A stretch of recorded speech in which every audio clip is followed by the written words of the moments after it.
महाजर camp number 3 के रहायशी गुज़िश्ता 2 माह से बिजली की फराहमी और ट्रांसफार्मर की वजह से शदीद परेशानी का शिकार हैं। इलाका के तलबा व तलबात को ऑनलाइन क्लासेस लेने में शदीद दुश्वारी का सामना करना पड़ रहा है। अवाम इलाका ने मीडिया से गुफ्तगू करते हुए कहा कि यहाँ से मुंतखब वज़ीर बैरिस्टर इफ्तिखार गिलानी समेत सेक्रेटरी बरकियात को भी अपील कर चुके हैं कि 200 केवी का ट्रांसफार्मर 400 घरों के लिए नाकाफ़ी है, लेकिन वादों के बावजूद अभी तक कोई अमल दरामद नहीं हो सका।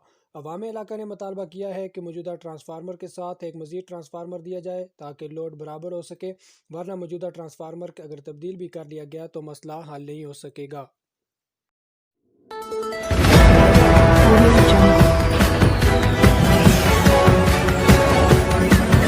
Audio Jungle.